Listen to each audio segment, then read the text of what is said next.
Yo, assalamualaikum warahmatullahi wabarakatuh. Sesuai janji, saya sudah tidak live. Kita bahas mengenai keganjalan-keganjalan yang saya temui, men. Selama hampir 7 bulan saya di lapangan. Sebelumnya, terima kasih kawan-kawan. Ini saya tidak bisa tidur karena saya mengganjal. Dan jam 7 saya harus rapat relawan. Jadi ini sudah jam 3. Jadi saya tidak akan tidur. Saya akan lebih bersuara, menghabiskan waktu bersama kalian. Saya berhati-hati dalam berbicara karena saya takut dari hasil pembicaraan ini mungkin saya bisa digoreng dengan pasal-pasal karet yang mungkin dijeblosin supaya saya diam. Tapi saya nggak akan diam karena teman-teman saya sekarang udah sengsara, teman saya udah sekarat, banyak perusahaan teman saya bangkrut, banyak teman-teman saya di PHK, banyak teman saya yang di permasalahan juga. Jadi kita akan bersuara. Oke, ini ya. Perkataan ini tidak mewakili sebuah disclaimer ya. Saya tidak mewakili manapun. Saya tidak mewakili dokter, saya tidak mewakili UMKM, saya hanya berbicara sebagai seorang warga negara Indonesia yang mempunyai hak untuk berbicara. Tapi saya akan membatasi, saya tidak akan berkata-kata kotor, saya tidak akan menuduh siapapun, tapi hanya saya melemparkan apa yang saya temuin. Gini, pertama, kita akan bahas mengenai yang namanya rapid test, ya kan?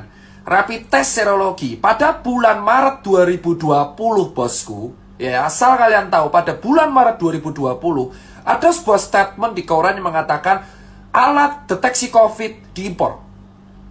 Pada saat itu orang rame-rame pengen memiliki alat tes COVID ini yang bernama rapid test serologi. Ya kan? Rapid test serologi ini pada waktu itu dihargai 400 sampai 600 ribu. Yang kita nggak tahu ini sahihnya gimana, efektivitasnya gimana, diimpor dari negara mana, diproduksi negara mana, tapi tiba-tiba ada di Indonesia. Pada waktu itu Persatuan Dokter Klinik di Indonesia sudah mengatakan dengan sangat jelas rapid test serologi tidak bisa dijadikan batasan gold standar, ya, tetapi hanya bisa dijadikan sebagai alat screening. Gold standar tetaplah PCR swab test. Alih-alih untuk melakukan pemasaran PCR swab test atau menekan harga swab test supaya lebih murah dan bisa dijangkau oleh semua warga, tetapi kita malah mengimpor jutaan pasang rapid test, bosku. Entah itu pihak swasta atau pihak resmi. Dan tanpa alih-alih kita nggak tahu gimana caranya di lapangan, rapid test ini menjadi sebuah kewajiban yang harus dilakukan oleh banyak instansi dan perusahaan, bosku. Ya, ada kalau kita transport harus pakai rapid test, harus kita kuliah harus rapid test, kerja kantoran harus rapid test. Ya, sekarang saya tanya kepada semua orang yang mendengarkan ini ataupun melakukan cek rapid test, tanyakan pada diri Anda masing-masing, tanyakan pada hati nurani Anda masing-masing. Kalau rapid test memang berlaku 14 hari, padahal false positif dan negatifnya ada, terus apa yang menjamin kalau saya rapid test sekarang negatif, terus besok saya jalan-jalan kemana-mana sama orang OTG, terus tes ini berlaku 14 hari. Masuk akalnya di mana, bos? Saya punya hasil ceknya, ya. Saya punya hasil ceknya, ya.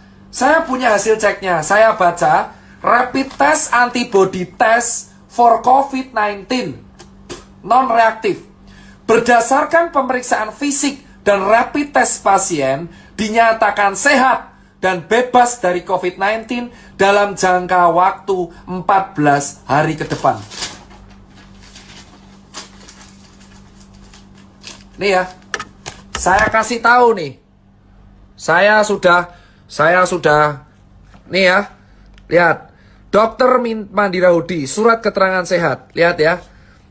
Berdasarkan pemeriksaan fisik dan rapid test, pasien dinyatakan sehat dan bebas COVID dalam jangka 14 hari. Sekarang saya jawab, dari mana kita bisa dinyatakan bebas COVID? Rapid test itu cuma screening. Sementara rapid test ini kebijakan semua di pemerintah daerah, di pemerintahan pusat, di kantor, swasta, perusahaan, kesehatan, kereta api. Kalau kita ada rapid test non-reaktif, kita dinyatakan bebas COVID 14 hari. Ini surat sakti, coy.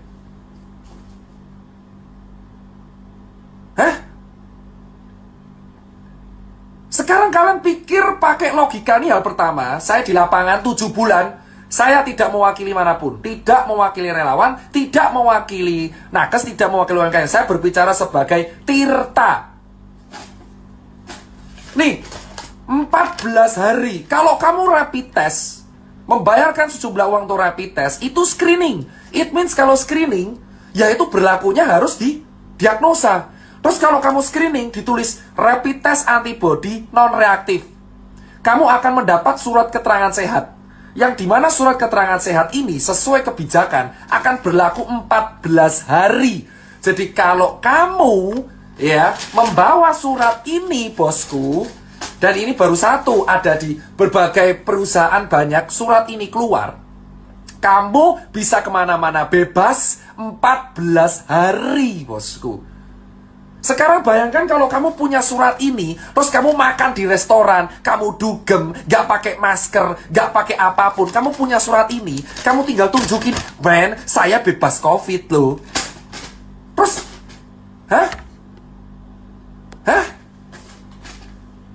Lu pikir pakai ini ya? Sudah jelas gold standarnya tuh PCR swab, bos. PCR swab adalah gold standar untuk menentukan seseorang. Terus kenapa bisa di Indonesia rapid test dijadikan sebuah syarat administrasi untuk kita kemana-mana, bos? 7 bulan saya dites berkali-kali, dicoblos berkali-kali. Kalau saya negatif, saya mendapatkan surat keterangan sehat, bebas COVID. Screening jadi bebas COVID. Hah? Lu pikir, bos, ini baru satu hal, bos. Sekarang pertanyaannya, kedua, jika memang ini screening, gold standarnya PCR, kenapa dari awal bulan Februari ketika COVID merebak di Wuhan, kenapa negara kita tidak membeli swab test dalam jumlah yang besar? Kita sudah tahu Indonesia itu tidak memiliki fasilitas kesehatan yang lengkap. Sekarang semua orang berteriak, kapasitas ICU kita penuh. Memang karena dari dulu, 10 tahun yang lalu, emang fasilitas kesehatan kita terbatas dan belum merata. Yang Jakarta sama Papua itu beda jauh. Kenapa anggaran kita tidak dipakai untuk merapikan fasilitas kesehatan kita?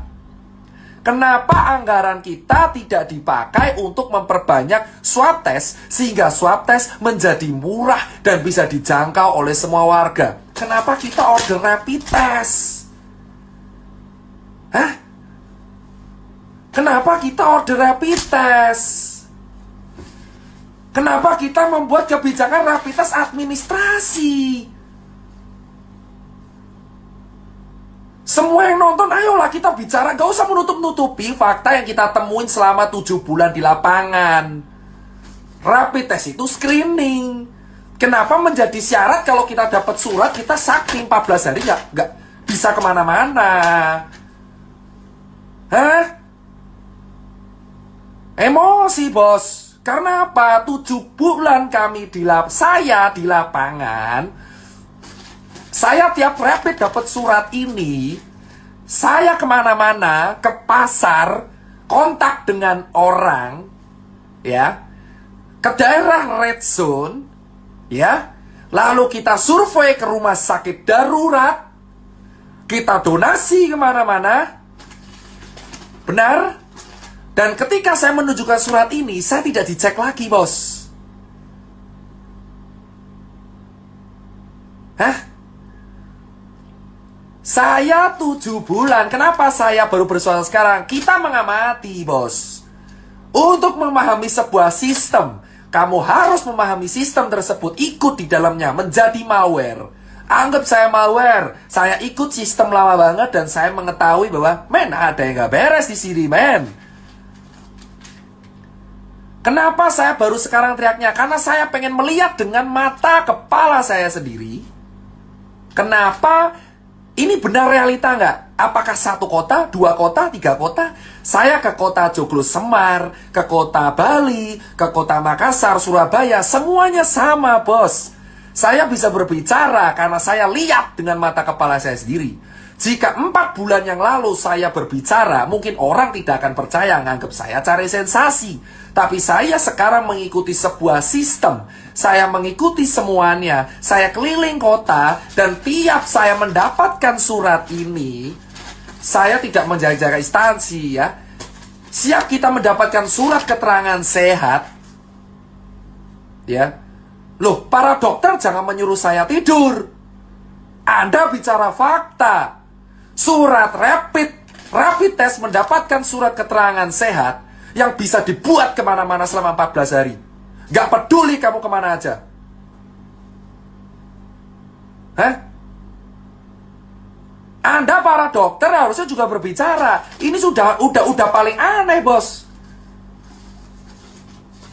Dan semua disalahkan ke rumah sakit, seolah-olah rumah sakit yang bisnis. Kebijakan ini yang waris siapa? Hah? Kebijakan ini yang warin siapa? Jangan dilempar ke rumah sakit seolah rumah sakit yang butuh duit. Surat ini berlaku 14 hari, bos. Dan ini dikeluarin oleh banyak lab. Jika kamu rapid mendapatkan surat keterangan ini, 14 hari kamu bebas kemanapun. 150.000. Poin nomor 2, di bulan Maret 2020, harga rapid Rp600.000. Ya. Saya saksinya di lapangan 7 bulan. Saya mengikuti semua sistem yang ada dari bulan Maret sampai bulan September 2020. Saya keliling di semua kota. Saya mengikuti harga perkembangan rapid di Indonesia. Dari harga Rp600.000 di e-commerce sampai sekarang hanya berharga Rp150.000. Kemana aja Bung Tirta, saya ngikuti sistem. Saya bisa bicara karena saya keliling 17 kota di Indonesia. Kalau saya tidak keliling, saya tidak akan berani berbicara karena nggak ada bukti. Kedua, Rp600.000 di bulan Maret sekarang menjadi Rp150.000. Selisih Rp450 itu kemana, bos? Kalau memang rapid bukan bisnis, kenapa di awal saya membayar Rp600.000 untuk rapid? Sekarang saya hanya membayar Rp150.000. Bahkan beberapa BUMN menjual Rp95.000 untuk rapid. Lalu kemana selisih Rp500.000 yang saya bayarkan dari bulan Maret dan April? Kalau Anda mengatakan, saya kenapa berani bersuara sekarang? Karena saya mengikuti sistem selama 7 bulan. Gak usah melarang saya tidur. Gak usah melarang saya tidur. Karena saya tidak akan bisa tidur. Jam 7 saya harus rapat. Tanyakan pada kalian. Berpikirlah kalau memang rapid itu memang bisnis, saya bilang. Di bulan Maret, April harganya Rp600.000 rapid itu. Saya keliling di banyak e-commerce, ada orang nawarin donasi, ada orang jual. Saya sudah capture. Bukti saya lengkap. Di handphone saya, di email saya, selama setengah tahun, banyak oknum yang mengaku dan menjualkan rapid. Tapi saya tolak. Banyak oknum menjualkan rapid ke saya. Saya tolak. Banyak oknum meminta dicarikan pembeli ke handphone saya. Hah? Banyak orang meminta, dok, butuh donasi rapid atau enggak? Kami punya loh. Saya bisa bicara karena saya selama setengah tahun di sistem, dan banyak orang yang DM saya, WA saya, email saya, ya, menggunakan handphone, ya, dan di handphone ini ada orang WA saya mengatakan, dok, butuh rapid tidak? Buat donasi, harganya segini loh, termurah. Anda katakan itu bukan bisnis. Hah? Kalian semua diam. Karena rapid. Saya bisa bicara karena ada oknumnya yang nawarin. Saya tidak akan berkata-kata kotor. Karena saya bisa goreng di sini. Ada orang yang mengeluarkan oknum-oknum yang mengeluarkan statement dan menawarkan ke saya, "Dok, butuh rapid." Dan itu nggak satu, belasan orang. Jika memang rapid untuk warga, gratiskan, bos. 2, harga yang nggak masuk akal. 3, kita sudah tahu red zone kita itu di kota besar. Kota besar, bos. Ya. Di kota besar, red zone kita. Kenapa di kota besar sudah tahu solusi dari pengatasan COVID itu adalah 3T. Tes, tracing, dan treatment. Jadi kalau tracing itu harus dilakukan swab secara menyeluruh bagi warga.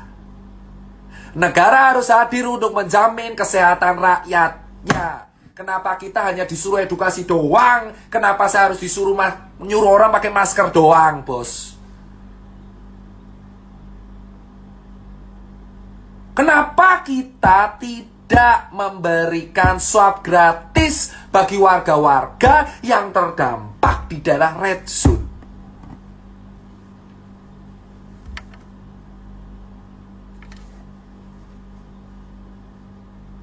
Hah? Hah? Anda berpikir, silakan Anda berdebat selama 7 bulan saya mengamati, bos. Ya, Anda pikir dengan kepala Anda, hati nurani Anda yang nonton ini, silakan Anda berpikir. Solusi dari COVID itu ada 3T. Tes, tracing, dan treatment. Apa yang dilakuin negara kita? Membayar influencer untuk gerakan edukasi selama setengah tahun, bos. Red zone, saya bilang, red zone kita itu ada di kota besar, ya. Kenapa sejak awal tidak ada swab gratis untuk seluruh warga? Alih-alih kita mengimpor rapid test untuk syarat administrasi. Hah? Tanyakan pada kalian semua, rakyat jelata dan dokter. Buat para teman-teman saya sejawat dokter, Anda tahu jawabannya COVID itu solusinya 3T. Tes, tracing, treatment. Tesnya swab tes, tracingnya swab tes, treatmentnya obat, suruh istirahat bed rest. Sekarang apa yang kita lakuin, men? Kita nyuruh orang edukasi terus, pakai masker terus tanpa tahu vaksinnya keluar kapan. Tidak ada jaminan vaksin itu ada, men. Ini masih level 3. Kalian semua belum tahu bahwa vaksin itu belum tentu lolos. Kita semuanya mendapat harapan yang belum tahu kejadian apa enggak. Hah?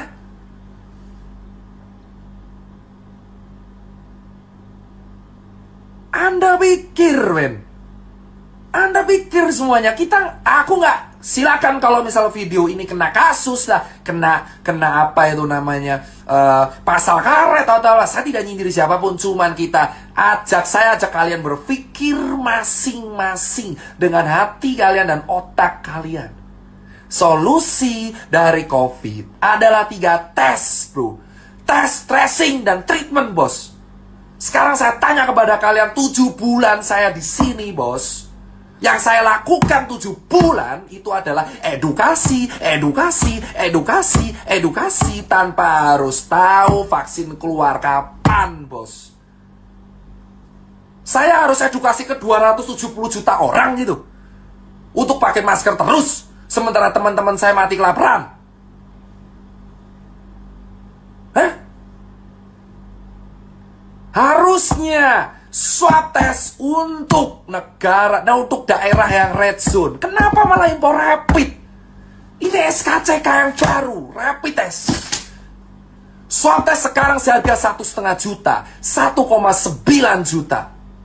Anda bisa cek video vlog saya di YouTube kita diskusi dengan salah satu perwakilan rumah sakit yang mengatakan emang swab test harganya 1,5 juta dan ditanggung pemerintah kalau kamu ada gejala atau COVID. Bayangkan ada orang rakyat jelata gajinya UMR cuma 3,8 juta, dia ingin cek, saya pengen swab 1,5 untuk swab tes. Jika kalian bergejala mirip COVID baru diganti. Gimana kita mau sembuh bro? Swab tesnya aja mahal. Saya tidak promo YouTube bro, kalian bisa cek. Saya ada bukti yang mengatakan bahwa emang swab tes itu kalau bergejala baru diganti bro. Baru diganti bos. Ini negara demokrasi bos. Kita berbicara dijamin pasal 28. Jika saya gara-gara saya berbicara seperti ini, saya diapa-apain, kalian tahu apa yang harus kalian lakuin. Saya muak men, selama 7 bulan saya tuh edukasi terus non-stop. Terus non-stop bos. Sekarang kalian tahu, Indonesia disamakan dengan negara maju. Ada netizen kita yang mengatakan, dokter, di Belanda kayak gitu loh, di Inggris kayak gitu loh. Sekarang saya tanya, men, kalian harus tahu Indonesia itu negaranya masih rata-rata rakyat gak mampu. 270 juta orang. Gold standarnya swab test. Swab test kalau mau sendiri bayar 1,5. Kau suruh orang buruh dengan gaji 4 juta rupiah yang masih harus membiayai anaknya di rumah, suruh swab tes bro kalau dia penasaran dengan harga 1,5. Dan jika kamu ingin diloloskan, dinyatakan sembuh dari COVID, kamu harus negatif COVID. Swab tes harus negatif COVID. Jika saya pernah positif COVID, saya dinyatakan sembuh jika saya tidak bergejala dan swab tes negatif COVID. Jika saya masih positif sampai 2 bulan, ya saya dinyatakan positif terus. Hah? Gimana kita mau kelar dari COVID? Orang swabnya aja mahal. Padahal gold standar dan pemecahan masalah COVID adalah tes, tracing, dan treatment. Sementara kita hanya ditanggung gratis kalau kita bergejala. Padahal permasalahan kita adalah OTG, karier tidak bergejala, bos. Bicara seperti pihak berwenang, sudah saya katakan. Saya sudah sering berbicara dengan senior-senior saya. Dan selama 7 bulan saya berbicara dengan senior, apa yang saya dapatkan? Dan kalian melarang saya bicara di medsos. Kenapa? Karena takut saya akan menceritakan semuanya. Medsos itu tempat kita berpendapat. Saya boleh berpendapat sampai kapanpun. Selama saya tidak menyindir siapapun. Saya bertanya, jika memang gold standar dari COVID itu adalah tes, tracing, treatment, kenapa swab tes mahal 1,5? Kenapa kita tidak menganggarkan sebuah anggaran untuk menalangi swab tes di Indonesia? Hah? Swab tes itu baru rapid dan swab. Kenapa kita tidak membuat sebuah kebijakan di red zone Surabaya, Jakarta, Makassar, Jogja, Bandung, atau apalah di daerah itu? Kenapa swab tes? Kenapa swab tes mahal? Hah? Kenapa swab tes mahal? Kenapa kita nggak subsidi? Jering pun berkata pada saya, dia akan mendukung swab kalau emang swab itu disubsidi. Gratis. Kenapa nggak swab disubsidi? Kenapa nggak orang Bali diswab aja semua? Solusi untuk menyelamatkan Bali cuma satu, bos. Swab tes semuanya gratis, talangi semua kerugian.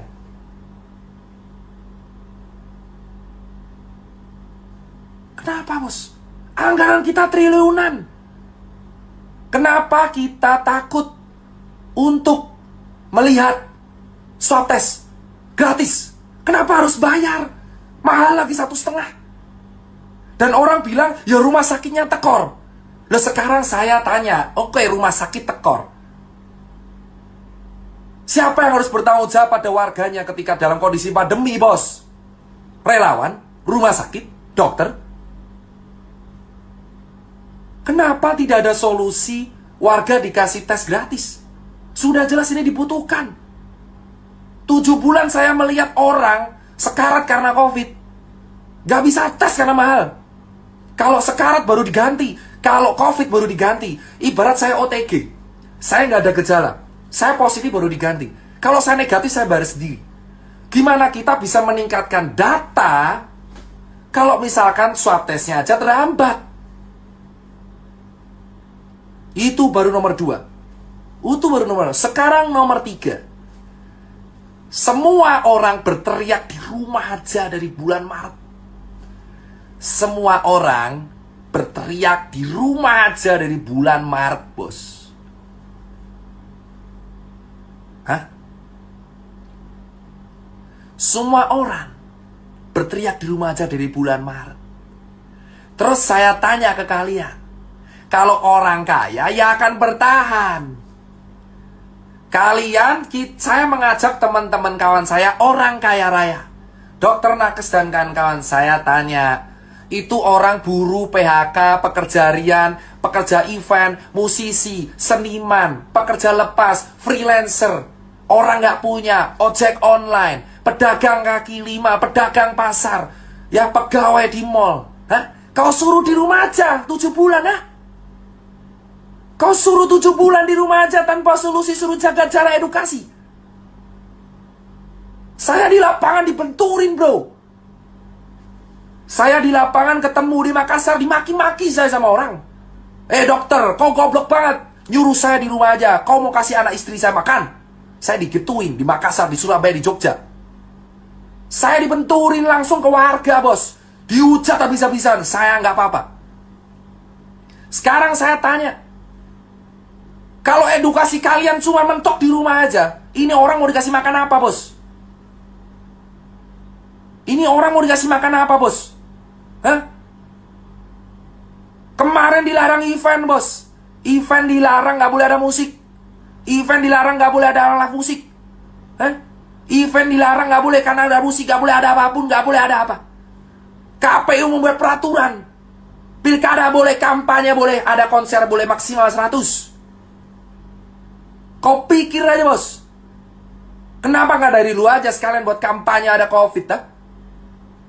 Kau pikir aja edukasi di rumah aja selama 7 bulan tuh makan pakai apa?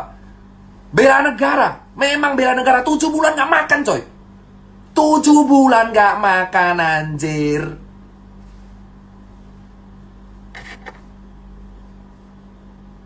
Tujuh bulan saya di lapangan melihat kawan saya di Surabaya dan Bali itu sengsara, bos. Kenapa saya bisa bercerita? Karena saya 7 bulan di dalam sistem.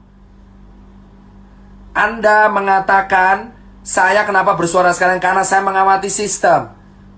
Kalian pikir sekarang orang event, ya, orang freelancer, fotografer, seniman, supir taksi lah, terus pegawai buruh lepas harian, kuli bangunan, ya, cleaning service, kau pikir mereka disuruh di rumah aja 7 bulan tanpa solusi? Negara harus hadir, bos. Kita sudah disuruh di rumah aja 7 bulan. Patuh edukasi. Sudah suruh rapid, dapetin surat SKC, surat-surat yang berlaku 14 hari. Swab tes mahal. Dan kita disuruh di rumah aja. Hah? Segampang itu kalian bicara kita di rumah aja. Memang saya nakes. Tapi saya punya kawan-kawan yang bukan nakes.